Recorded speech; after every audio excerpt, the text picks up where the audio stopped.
Bonjour frères et sœurs, merci de votre fidélité. Bien qu'ils soient souvent critiques sur leurs attitudes et leurs raisonnements, Jésus accepte l'invitation d'un pharisien. Jésus ne sera jamais l'ennemi du dialogue. Mais voilà que le repas est perturbé par l'entrée d'une femme connue par l'opinion publique comme une pécheresse. Cette femme veut rencontrer Jésus et pas un autre. L'évangile est clair, et c'est vers lui qu'elle se dirige en se mettant à ses pieds, les mouillant de ses larmes, les essuyant de ses cheveux et les parfumant.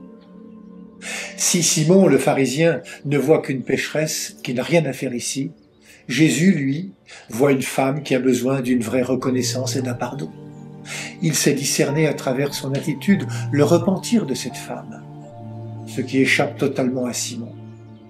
Jésus sait voir la foi de cette femme et peut lui dire « Ta foi t'a sauvé, va en paix ». Quelle belle illustration du psaume 50. Le sacrifice qui plaît à Dieu, c'est un esprit brisé. Tu ne repousses pas, ô mon Dieu, un cœur brisé et broyé. En allant vers Jésus, cette femme ne se trompe pas. Il est le Messie sauveur. Il est bien celui qui est venu pour nous dire qu'en toute personne qui crie du fond de sa misère vers le Seigneur, la résurrection est à l'œuvre. Car la première confession à laquelle Jésus nous appelle n'est pas une liste de péchés savamment hiérarchisés, mais une confession d'amour, une reconnaissance de celui qui nous appelle et qui, dans le même mouvement, fait miséricorde.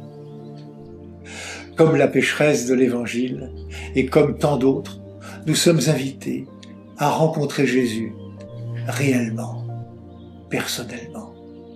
Ainsi, en illustrant sa parole par une parabole, Jésus nous propose une autre voie pour entrer dans le bonheur véritable. Et ce bonheur commence par accueillir le Seigneur, comme cette femme de l'Évangile qui va vers Jésus. Laissons-nous, comme Simon le pharisien, interpellés par Jésus.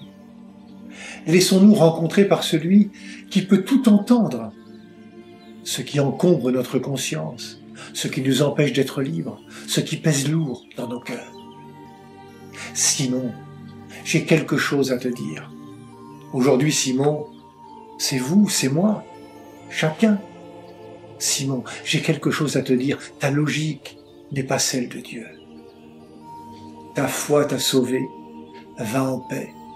Cette parole de Jésus et la femme repentie redonne à cette femme une fécondité à sa vie. Elle la fait renaître à une vie nouvelle. Puissions-nous l'entendre à notre tour, cette parole du Seigneur, qui est un baume de grand prix, qui redonne vie. Bonne journée à toutes et à tous. Prenez bien soin de vous et des autres.